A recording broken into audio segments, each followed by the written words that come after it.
The Wespener Papers. A Journey Through the Multiverse. The First Level of Learning. Wespener.com.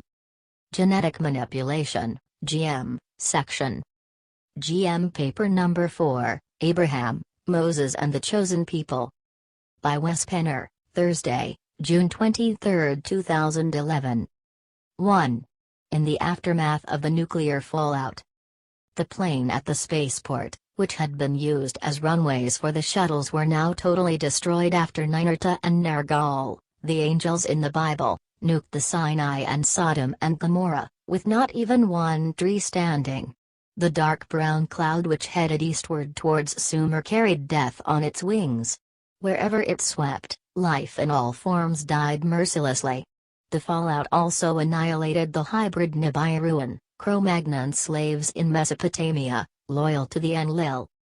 Namur, the Enlil, and Ea, the Enki, forewarned the gods of Sumer and told them to immediate escape. And the gods of the cities fled for their lives. The next thing the Enlil did was to warn Abraham of the Negev desert on the border of Sinai, and transported him to a place near the Mediterranean coast, close to the Philistines, who sided with the Enlil. In Lagash, which was Ninurta's capital, his wife Ba, sister of Ninmah, ran the hospital for human slaves in the city, but she refused to leave when the fallout from the bombs hit, so she died together with them. Nannar, Namur's son, barely escaped, from there on suffering from severe radiation injuries, which left him with a bad limp. It certainly looked like Galzu's prophecy was going to be fulfilled, because Babylon was spared, and this was where Marduk declared his supremacy. Also the Enlil understood that Galzu's predictions were about to come true. Some of the gods, loyal to the Enlil, left Sumer, accompanied by their followers to all the four corners of the world, so that the Anunnaki were now operating on all different continents of Earth. Others remained in the neighborhood, ready to challenge the new power, which was Marduk. Marduk's related, extended family in northern Sumer, the Aryans, invaded the lands in the east, and Europe to the west, conquering human settlements everywhere, and imposed their Aryan supremacy on them. This is the status up to this very day. 1. We can see that, with all the wars and conflicts going on in the world in present time, if we could look at it with a bird's eye, we would see the same conflicts going on now as in the distant past, same old rivalry, and we humans are fighting their wars, unknowingly. Only difference is that the powers behind the scenes are hidden now. 2. The Enlil branding his cattle YHVH's chosen people. Of all the slaves who were loyal to Namur, the Enlilites and his Ram clan, Ninurta, Nannar, Adad, Utu, and Inanna, only Abraham and his loyalists survived with a lot of help from the Enlil. He wanted his slaves branded as his, like we are branding cattle today.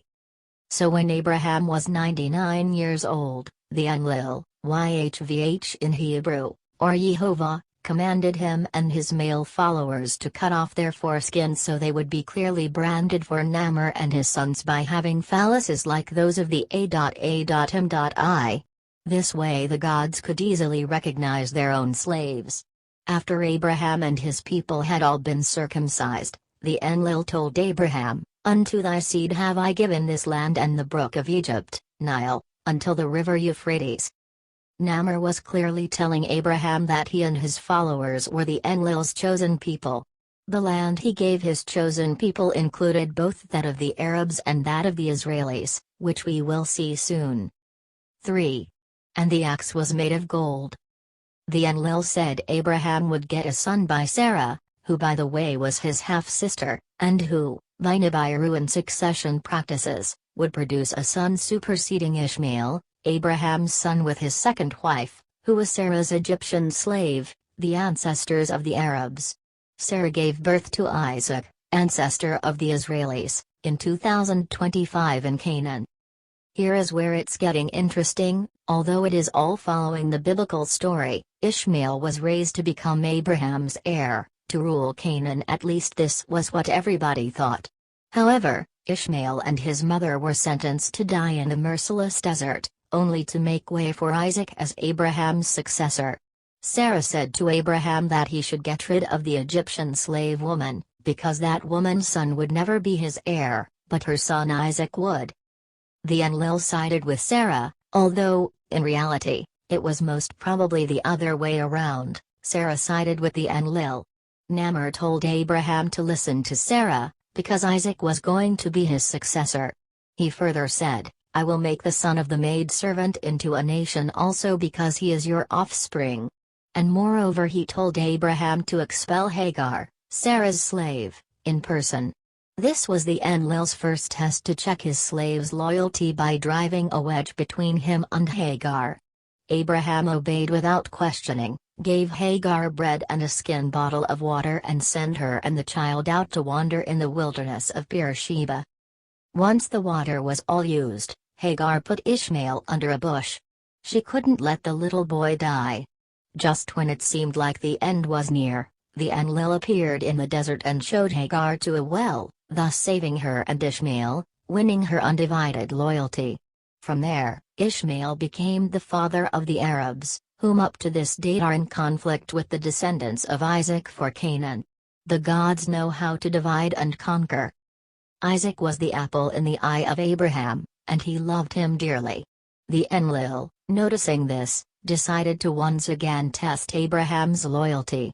He ordered Abraham to lead his son to a distant mountain, in the wilderness where no one could see, and murder him, cold-bloodedly. So Abraham, who never questioned his God, obeyed his Lord Enlil, took Isaac, his beloved son, up the mountain and built an altar on which he laid the young boy and bound him. He lifts his arm, which holds the knife, ready to slaughter Isaac, when an emissary of the Enlil appears before him and says, Do not stretch out your hand against the lad, for not I know that you fear God since you have not withheld your son from me. Because you have not withheld your son, indeed I will greatly bless you and I will greatly multiply your seed and your seed shall possess the gate of their enemies because you have obeyed my voice. The door it opened slowly, my father he came in. I was 9 years old. And he stood so tall above me, his blue eyes they were shining. And his voice was very cold. He said, I've had a vision and you know I'm strong and holy. I must do what I've been told. So he started up the mountain, I was running, he was walking. And his axe was made of gold. Well, the trees they got much smaller, the lake a lady's mirror.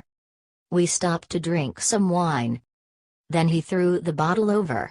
Broke a minute later. And he put his hand on mine. Thought I saw an eagle but it might have been a vulture. I never could decide. Then my father built an altar, he looked once behind his shoulder. He knew I would not hide. You who build these altars now to sacrifice these children. You must not do it anymore. A scheme is not a vision and you never have been tempted by a demon or God. You who stand above them now, your hatchets blunt and bloody. You were not there before. When I lay upon a mountain and my father's hand was trembling with the beauty of the word. And if you call me brother now, forgive me if I inquire. Just according to whose plan? When it all comes down to dust I will kill you if I must. I will help you if I can. When it all comes down to dust I will help you if I must. I will kill you if I can. And mercy on our uniform, man of peace or man of war. The peacock spreads his deadly fan. Christians call themselves God-fearing men. Are we surprised? No knife cut, and no golden axe fell that day, but the axe fell over a large faction of mankind from that very day when we learned to fear God, as written in the Bible text, and taught in almost every school in the Western world and in Israel ever since. Eventually, we are going to tell the story of how this Anunnaki Lord became the jealous God. 4. Jacob's ladder and Jacob becoming Israel in Egypt. Abraham, in 1907 BC, as the God-fearing man he now was, once again obeyed the Anunnaki Lord's wish, and was worried that his son Isaac would marry some local Canaanite so that his bloodline would be diluted. So he sent his son to Haran on the Euphrates, modern southern Turkey, to marry daughters to relatives who lived there. There he found Rebekah and brought her back to Canaan. The two got two twin sons, Esau and Jacob. The twins grew up, and when they reached adulthood, a famine swept over Canaan. Isaac, who wanted to send them to Egypt, were then warned by the Enlil not to cross the still radioactive Sinai to Egypt. Instead, they ordered the brothers to stay in Canaan. The Enlil was quick to point out that of the two twin brothers, he wanted Jacob to be Isaac's successor, and was not allowed to take a wife from Canaan. So, again a descendant of Abraham's was sent to Haran to take a wife from a relative to keep the bloodline pure. This time a daughter of Isaac's maternal uncle Laban was in mind. In biblical times, people often had visions in dream state, seeing angels, read Anunnaki gods, telling them what to do, and what not. This was especially common in people whom the Anunnaki cared for, the human elite, whom were of the purest Anunnaki bloodline. Jacob was no exception, and on his way north to Haran he had a vision of angels from the Elohim, something that in the Bible became known as Jacob's ladder. Once in Haran, Jacob wanted to marry Laban's daughter, Rachel, but Laban first wanted him to marry her elder sister, Leah, and earn their dowries. Jacob worked 20 years for Laban, before he was allowed to take a second wife, Laban's younger daughter, Rachel. Jacob then wanted to return back home to Canaan, but in another dream, one of the Namar's messengers forbade them to return. He also warned Laban in another dream to let Jacob and his two wives go. Jacob went anyway, and when he reached the Jordan River at the Yabbok crossing, uncertain of what Esau's attitude would be to see his rival for succession, he sent his party ahead and stayed behind for a while. Once alone, Jacob encountered and wrestled with a Nibiru, an angel, and dislocated his thigh in the furious battle. However, he won the fight, and pinned and held the Anunnaki all night. Next day he let the angel go if he promised to bless him, which he did. The angel renamed Jacob Israel, or Is.Ra.El. He who fought a god. The two departed, and Israel limped into Esau's camp, became the patriarch of Enlil's loyalists, and his tribe became the children of Israel. Joseph, born in 1870 BC, Israel's and Rachel's youngest son, was hated by their half-brothers, whom Israel had with Leah, because of his obsessions with dreams and his interpretations of them. To get rid of him, they sold him to a caravan as a slave. From there, they brought Joseph to Egypt. In Egypt, Joseph was bought by the Pharaoh's court as a household slave. After had spent some time in prison due to being falsely accused by the wife of his direct slaveholder to have raped her, Pharaoh Amenemhet III, who ascended the throne of Egypt in 1842 BC, heard the rumors of Joseph's ability to interpret dreams, so he asked for the slave to come before his court. The pharaoh had had a dream about 7 skinny cows eating 7 fat cows, and 7 scorched ears of grain ate 7 healthy grains. He asked Joseph to interpret the dream. Joseph told him that this meant that Egypt would experience 7 years of plentiful harvest and 7 years of famine. The pharaoh was very impressed, and in 1840 BC, he made Joseph the overseer of Egypt. His job was to store water and grain from the 7 good years to use for the 7 lean ones. Just like Joseph had predicted, drought and famine broke out in Egypt 7 years later, and refugees from elsewhere headed for Egypt, where the food was. Amongst the refugees were Joseph's own father, Israel, now 130 years old, and his sons, including the half-brothers of Joseph's, who had sold him as a slave. Joseph forgave his half-brothers and thus invited the children of Israel to Egypt. For 400 years, the children of Israel and their descendants prospered and multiplied and became 600,000 in numbers, and a new regime arose, hostile to the Enlilites with whom the children of Israel were allied, and they took power. 5. The Enlilites against the Inkites of Egypt and Babylon. The internal fights for power, bloodline domination, and an immature obsession to control others between the different factions of the Anunnaki royalty, cost the lives of hundreds of thousands human soldiers over the course of a few hundred years to come. And of course, the same Anunnaki rulers of their clans, respectively, survived it all, and most of them are alive and well up to this date. But, as I said, their human slaves were not that fortunate. In Egypt, Joseph was bought by the pharaoh's court as a household slave. After had spent some time in prison due to being falsely accused by the wife of his direct slaveholder to have raped her, Pharaoh Amenemhet III, who ascended the throne of Egypt in 1842 BC, heard the rumors of Joseph's ability to interpret dreams, so he asked for the slave to come before his court. The pharaoh had had a dream about 7 skinny cows eating 7 fat cows and 7 scorched ears of grain ate 7 healthy grains. He asked Joseph to interpret the dream. Joseph told him that this meant that Egypt would experience 7 years of plentiful harvest and 7 years of famine. The pharaoh was very impressed, and in 1840 BC, he made Joseph the overseer of Egypt. His job was to store water and grain from the 7 good years to use for the 7 lean ones. Just like Joseph had predicted, drought and famine broke out in Egypt 7 years later, and refugees from elsewhere headed for Egypt, where the food was. Amongst the refugees were Joseph's own father, Israel, now 130 years old, and his sons, including the half-brothers of Joseph's, who had sold him as a slave. Joseph forgave his half-brothers and thus invited the children of Israel to Egypt. For 400 years, the children of Israel and their descendants prospered and multiplied and became 600,000 in numbers, and a new regime arose, hostile to the Enlilites with whom the children of Israel were allied, and they took power. 5. The Enlilites against the Enkites of Egypt and Babylon.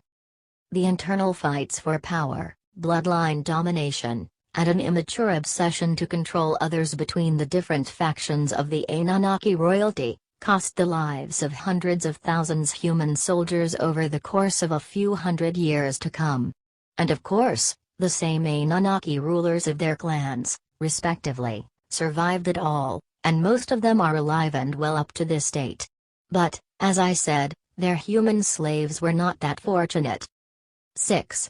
YHVH the brutal mass murderer and his hatchet man Moses.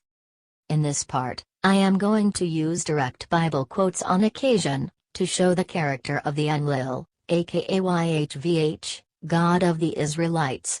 Rarely, if ever, have we seen a character in the last 500,000 years of Earth history who has slaughtered more people than this entity alone.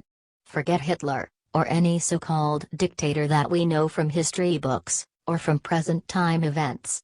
These people were children at play in comparison, in fact, can't be compared at all.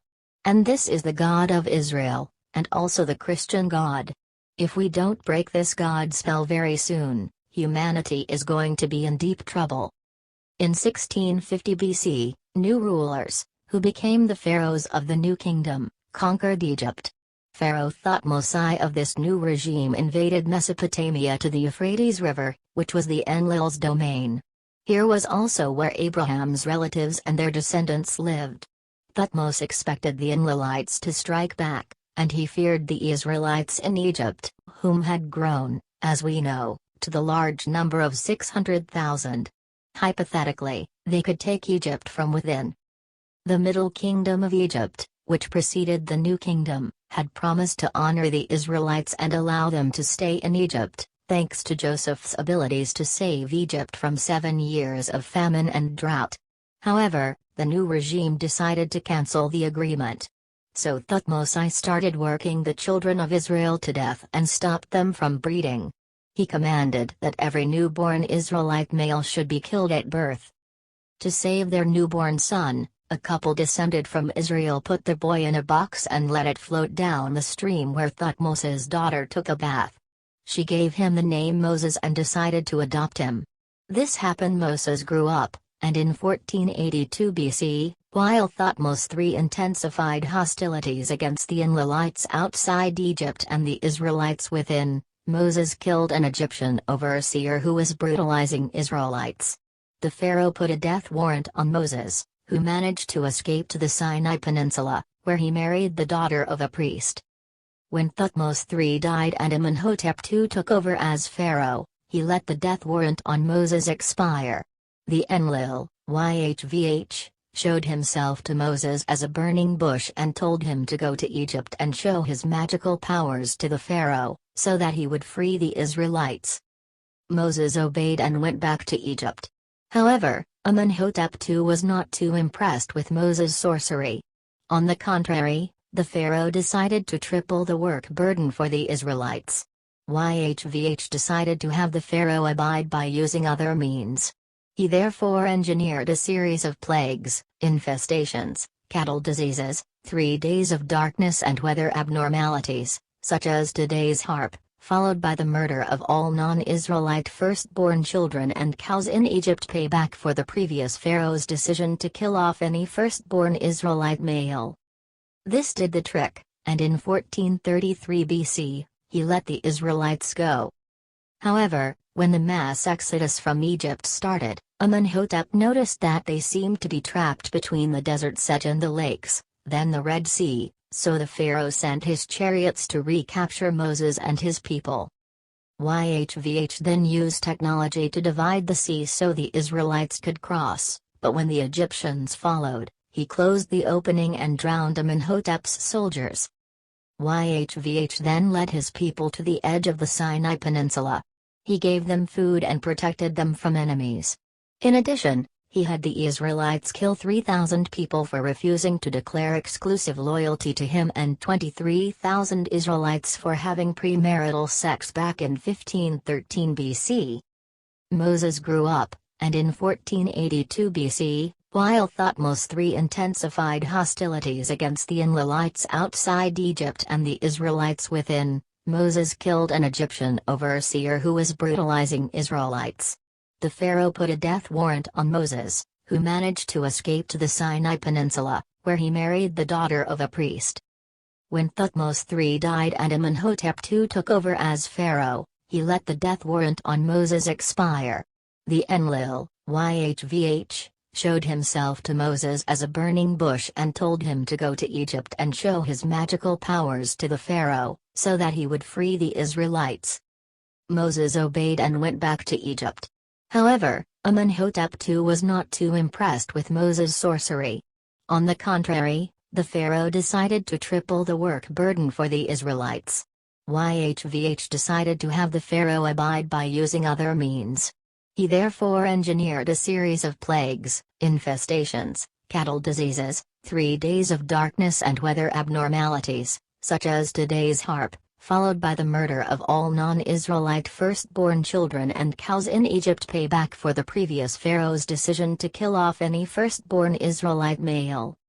This did the trick, and in 1433 BC, he let the Israelites go. However, when the mass exodus from Egypt started, Amenhotep noticed that they seemed to be trapped between the desert sedge and the lakes, then the Red Sea, so the Pharaoh sent his chariots to recapture Moses and his people. YHVH then used technology to divide the sea so the Israelites could cross, but when the Egyptians followed, he closed the opening and drowned Amenhotep's soldiers. YHVH then led his people to the edge of the Sinai Peninsula. He gave them food and protected them from enemies. In addition, he had the Israelites kill 3,000 people for refusing to declare exclusive loyalty to him and 23,000 Israelites for having premarital sex. Such crime was reserved for the promiscuous gods, only, apparently. YHVH had the Israelites walk through the desert for 40 years, until they camped at the foot of Mount Sinai. 7. The Ten Commandments and a Bloodthirsty God. When they all had camped by Mount Sinai, YHVH commanded Moses up the mount. Once there, the Anunnaki God told Moses what his rules would be from there on out to successfully obey him. The Israelites all agreed to the terms. YHVH landed with his ship on the top of the mount, where Moses was waiting, and spoke with an amplifier to the crowd at the bottom of the mount. He told them that he, YHVH, was their only God, and no one of the 600,000 people were ever again allowed to speak the name of any other god. He further spoke out all the 10 commandments with a full and loud voice. Although many people still know them today, or most of them, by heart since we had them impregnated to us in our childhood, I am going to repeat them all here. Many of them are good rules to follow, just common sense, but we need to remember that they were forced upon the people with the sole intention to have the crowd more easily manipulated and controlled. My comments are in blue, and within parentheses in case this paper is printed in black and white. "You shall have no other gods before me," sets the stage for commandment number 2. "You shall not make for yourself a carved image, any likeness of anything that is in heaven above, or that is in the earth beneath, or that is in the water under the earth, for he is a jealous God, and he will punish the children for the iniquity of their parents, to the 3rd to the 4th generation of those who reject him. For those who love him and follow his commandments, the jealous God will love their ancestors down to the 1000th generation." Remember that these commandments are still in use and valid in the eyes of the gods, up until today, and when they return, they count on that you obey them, or this commandment too will apply. 6. "You shall not take the name of the Lord your God in vain. God will not acquit anybody who misuses his name. Remember the Sabbath day, to keep it holy. For 6 days you shall labor and do all your work. But the 7th day is a Sabbath to the Lord your God. You shall not do any work, you, your son or your daughter, your male or female slave, your livestock, or the alien resident in your towns. For in 6 days the Lord made heaven and earth, the sea, and all that is in them, but rested the 7th day. Therefore the Lord blessed the Sabbath day and consecrated it." Perfect way of making sure people know whom they worship. This is YHVH's unique rule, and when followed, he can see who is his follower and who is not. Honor your father and your mother, normally good advice, but also a way to make sure the children listen to their parents, so the worship continues down the generations. "You shall not murder," only reserved for God and the other gods, whom you are not allowed to mention. "You shall not commit adultery," see comment on Commandment 6. "You shall not steal," see comment on Commandment 6. "You shall not bear false witness against your neighbor," again, good advice, but here used to keep the sheep in their fold. As little conflicts as possible makes it easier for God. "You shall not covet your neighbor's house, you shall not covet your neighbor's wife, nor his male servant, nor his female servant, nor his ox, nor his donkey, nor anything that is your neighbor's," see comment on Commandment 9. The God also declared that he wanted women and children subjugated to male family heads. Right there, the Enlil created the man-dominated society, which has been played out ever since that day. The Enlil knew that the power to break out of YHVH's prison laid with the female energy, emotions and an open heart chakra, and he feared that if women, who usually carry more female energy than men, he wanted to suppress this energy, again to be able to control us more easily. Today's women's liberation in the 60s and 70s had nothing to do with equality between sexes, but was a Rockefeller-instigated and sponsored program to make women become more like men, the ultimate suppression of the female energy and to break up the family structure, which they know is very powerful. YHVH had prepared stone tablets to give to Moses. They were inscribed on both sides, emphasizing his commandments. For 40 days, up on the mount, YHVH/the Enlil showed Moses how to build a temple. He even showed him a scale model. He also gave Moses a model of the box, the Ark of the Covenant, to put the stone tablets in. The Ark also had, beneath the tablets, a receiver, sporting 2 gold cherubs, so the Israelites could voice message him and get his yes or no answers. He appointed Moses' son Aaron and his sons as priests, magicians, and specified protective clothing they needed to wear when they approached the ark to avoid radiation poisoning. However, man is curious, and later on, people couldn't help themselves but trying to look to see what was in the ark. For this high crime, YHVH killed 50,000 people in Beth Shemesh. Aaron was deeply worried about his brother, who'd been up on the mount for over a month and feared he was dead, so he tried to attract the Anunnaki's attention by building a golden calf, a symbol of the Enlil YHVH, to send out a signal to him, as he dared not go up and see. But when Moses finally came down, he got infuriated over the calf, so he killed the builders, and in his rage, destroyed both the calf and the stone tablets. In his effort to have his people follow the second commandment, Moses instead broke the sixth commandment, something that's rarely talked about within religious groups. YHVH raged as well, and threatened to abandon the Israelites. However, after a while he cooled his jets, pun intended, and produced a pillar of cloud in front of Moses' tent, and from a spaceship, called a kabod, inside the cloud, YHVH broadcast that he forgave the Israelites for the calf and told Moses to engrave new tablets. Apparently, he was not at all angry at Moses for have destroyed his carefully designed stone tablets and killed some of his own people, but gently just told him to create new ones. It was apparently also a non-issue that Moses played God and broke the sixth commandment. It took Moses an additional 40 days to create new tablets, spending that time together with YHVH on the mount. During all these days, Moses was not allowed to see his God's face. When he returned to his men, Moses glowed with radiation from being exposed to YHVH's shuttlecraft. Moses died, perhaps due to the effects of radiation, and his general, Joshua, who had YHVH's knowledge of astronomical events and weapons, conquered much of Canaan for YHVH, immediately breaking Commandment 6 with his God's blessings. To aid in the process, YHVH killed 120,000 men and enslaved 200,000 women and children. While he was at it and his adrenaline was still working overload, he also had 1 million Ethiopians murdered. Altogether, YHVH, the Enlil, with his horrible techno-weapons and engineered plagues, killed 10,000 Canaanites and Perizzites, and 10,000 Moabites. The defenders of YHVH often say that the people he killed were evil and that they deserved it. That, to me, does not resonate at all.